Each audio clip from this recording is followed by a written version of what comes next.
Halo semuanya, selamat wayah kia ya dimanapun kalian berada.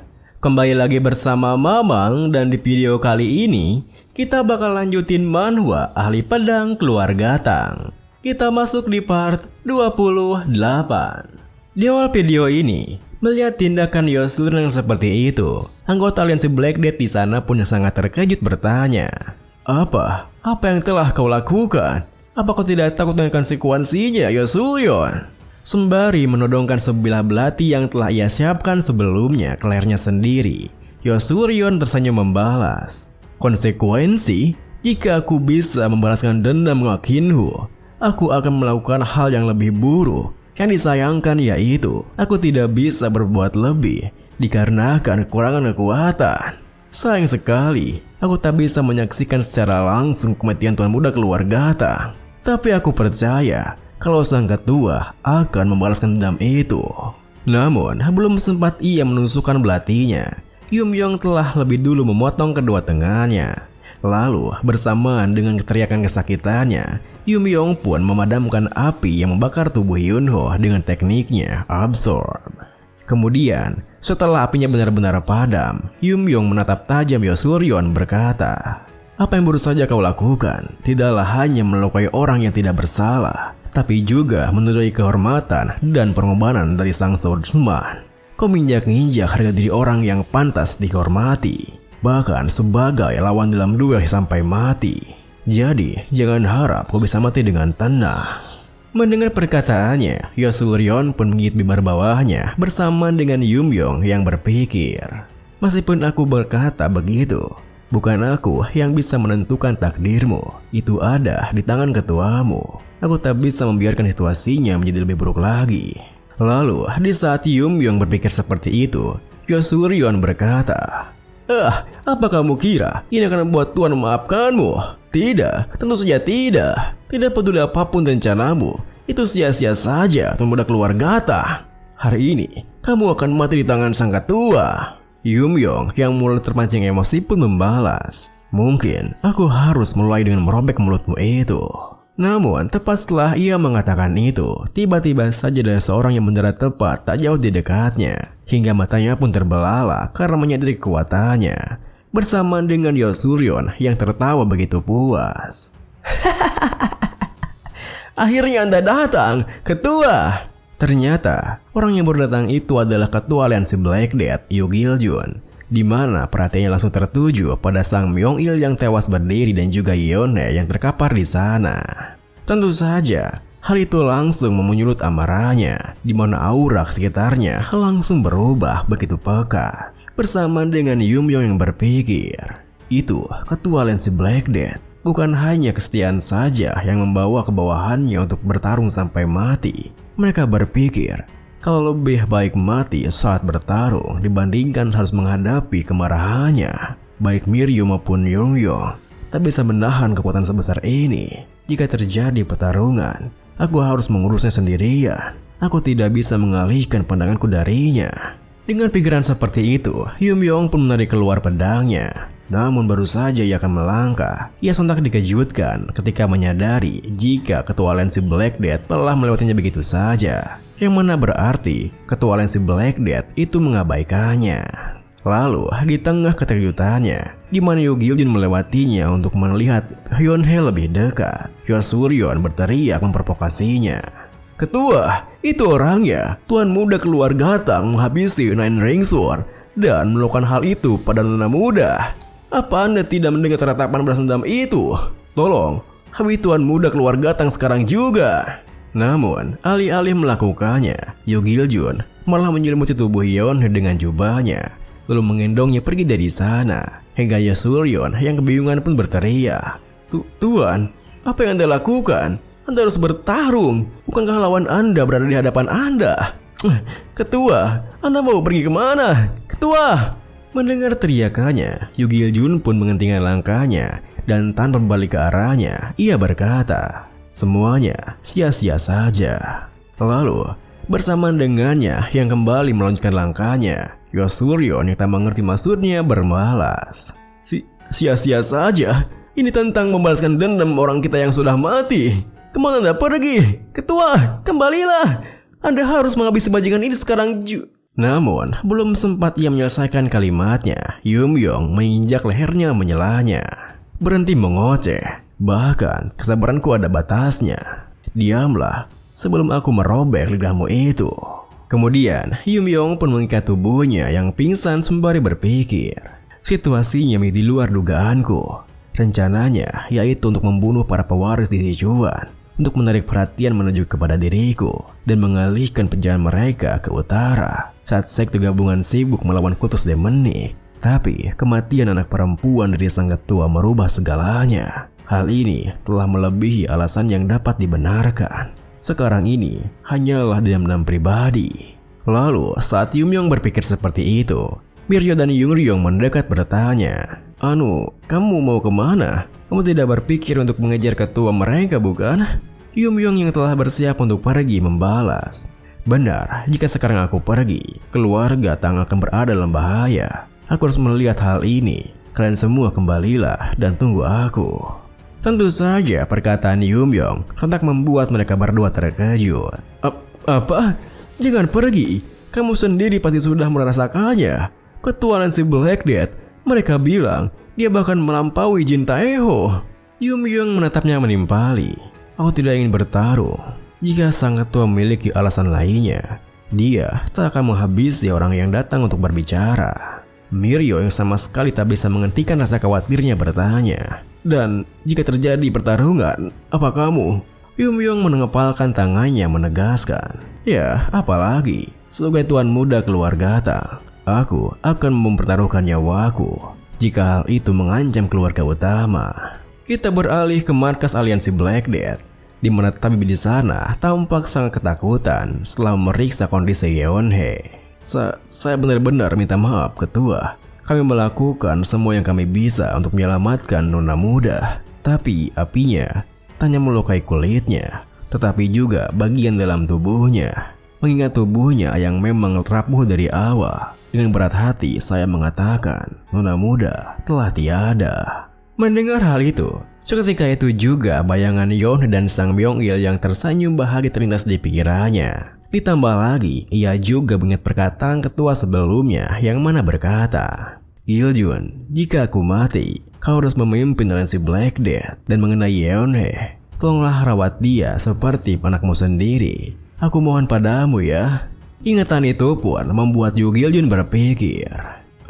Sejak saat itu, rasanya seperti ada yang hancur di dalam diriku. Rasa sakit, kehilangan. Aku bertambah kuat untuk melaluinya. Kukira jika aku bertambah kuat, aku tak akan lagi kehilangan orang-orang yang berharga bagiku. Aku memandu saudara sumpahku menuju Pyro, dan aku mendapatkan kesediaan mereka yang lapar akan martial power, membangun pasukan yang kuat. Tapi itu semua sia-sia saja. Pada akhirnya, hal seperti ini terjadi di tempat yang tak bisa aku raih. Yeonhae, sekarang aku mengerti perasaanmu. Hari itu, saat kita menemukan boneka jeramimu yang patah.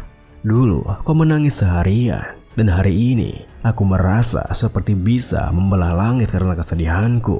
Sungguh menyakitiku untuk sadar bahwa aku bahkan tak tahu kalau kau menderita. Apa tujuannya penyesalan setelah kehilangan? Semua itu hanyalah perasaan yang tidak berarti. Hal yang penting yaitu tidak mengulangi kesalahan yang sama. Benar, aku harus menghabisi mereka semua. Semua hal yang mungkin bisa melukai orang-orangku harus dibasmi. Namun, saat Yu Giljun memikirkan hal itu, tanpa ia sadari, beberapa bagian tubuhnya pun berubah. Hingga sang tabib di sana terjatuh karena begitu ketakutannya. Beberapa saat kemudian, Yumyong yang telah tiba di dekat markas area aliansi Black Death pun mendapat sebuah pertanyaan dari sang Trupenem. Hei, apa kau percaya kalau naga itu ada? Tanpa menghentikan langkahnya yang menyeret Yosuryon dengan sebuah tali, Yumyong membalas, apa? Kenapa tiba-tiba kau bertanya itu? Tapi ya, naga ya, bukankah mereka hanya makhluk mitos saja? Aku tak percaya dengan cerita legenda seperti itu sih. Tapi biasanya, julukan naga atau dragon itu diberikan kepada orang yang hebat, bukan? Sang Trupenem menimpali. Aku tidak sedang berbicara tentang julukan manusia. Aku sedang bicara tentang naga sebagai spesies makhluk hidup. Tentu saja perkataannya membuat Yumyong kebingungan. Hingga sang Trupenem berkata, "Ya, pemimpin aliansi Black Death, dia bukanlah manusia. Dia adalah apa yang kalian sebut dengan naga atau dragon."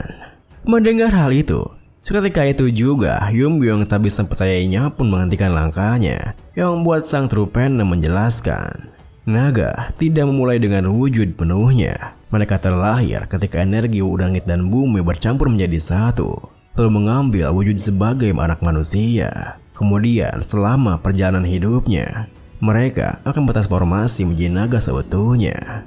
Kebanyakan naga dewa tidur selama beratus-ratus tahun lamanya. Namun ketika mereka bangun, mereka bisa menyebabkan kekacauan, bahkan bisa menghancurkan seluruh negara dengan mudah. Mendengar penjelasannya, Yumyong yang masih meragukannya bertanya, "Jadi, apa buktinya kalau pemimpin aliansi Black Death itu adalah seekor naga? Kalau kau mengatakan itu hanya karena hawa keberadaannya yang meluap-luap, berarti itu hanya asumsimu saja." Sang Trupenem melanjutkan, "Apa kau bodoh? Kau sedang berdiri di hadapan makhluk supernatural dan masih menyangkal kehadiran naga.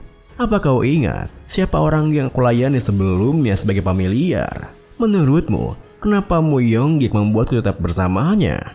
Manusia tak bisa membedakan naga karena energi dasarnya benar-benar berbeda. Tapi aku, sebagai makhluk supernatural, aku bisa merasakan energi dari naga. Itulah kenapa Mu Yonggik membuatku jadi familiarnya. Dan bersamanya, kami memburu naga jahat yang membawa malapetaka di dunia ini."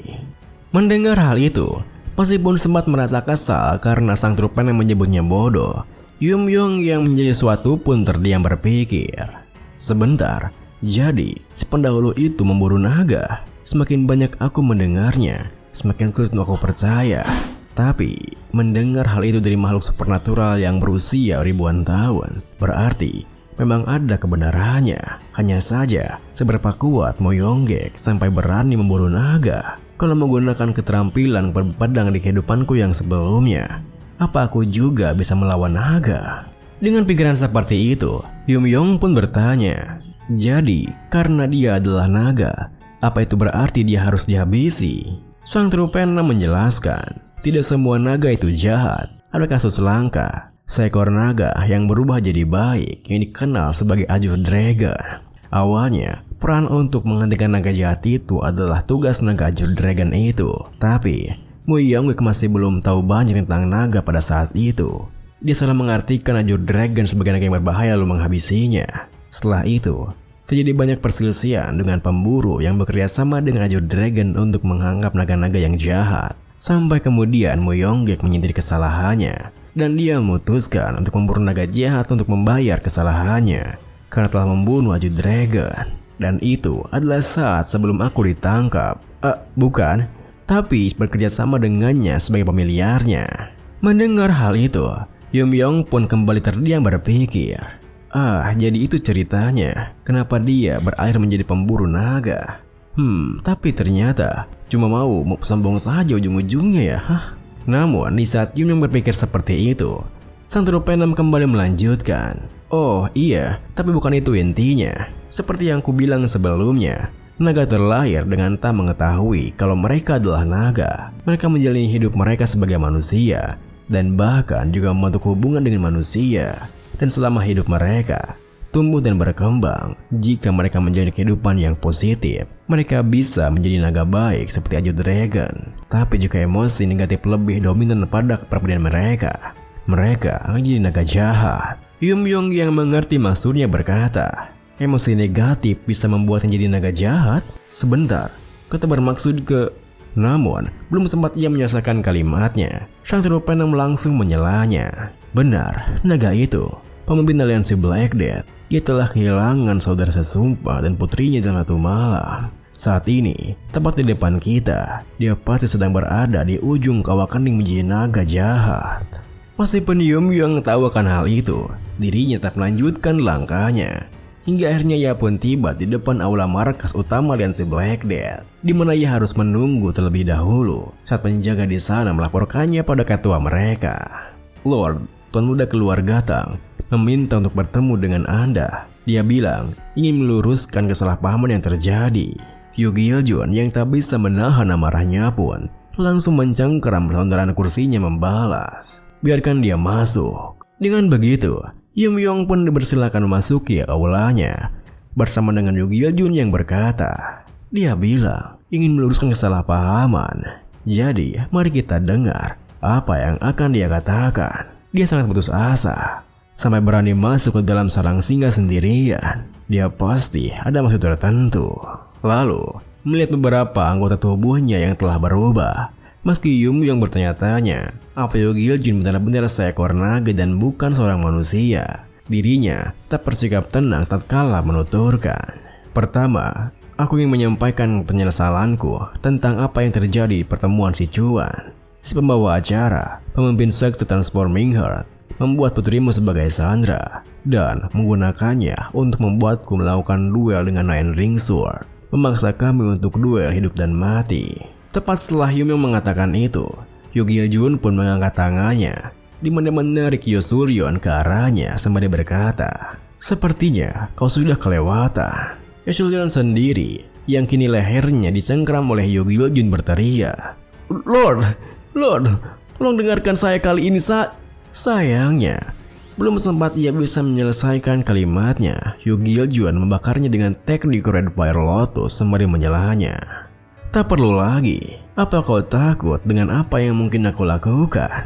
Yeon-hye pasti sangat ketakutan dan tak berani untuk berkata-kata sebelum kematiannya. Apa kau pikir aku takkan tahu bekas api yang membakar tubuh Yeon-hye? Kau juga memanipulasi Myung-le untuk balas dendam pribadimu. Santai saja, itu tak akan berakhir dengan cepat. Setidaknya, kau harus merasakan 2 kali lipat apa yang dirasakan Yeon sebelum kau mati. Lihat tindakannya yang seperti itu, Yum Yong yang merasa aneh pun berpikir, apa dia sudah tahu semuanya hanya dengan melihat situasinya?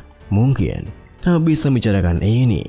Lalu, saat ia berpikir seperti itu, Yu Gil-jun yang berjalan mendekat ke arahnya berkata, selanjutnya kau, Tuan Muda Keluarga Tang. Apa kau tahu kenapa aku belum menghancurkan keluarga Tang sampai saat ini?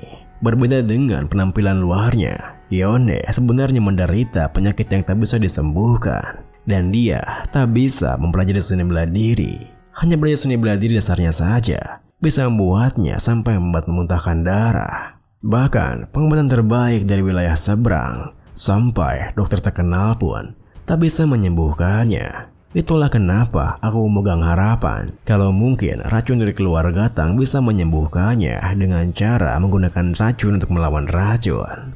Tapi Yeon-hye yang akan disembuhkan sekarang sudah meninggal. Tak ada lagi alasan untuk membiarkan keluarga Tang. Yum Yong menatapnya membalas, kau masih saja tak mundur bahkan setelah memahami situasinya. Dengan melanjutkan ini, sama saja kau mengikuti rencana pemimpin sekte Transforming Heart itu.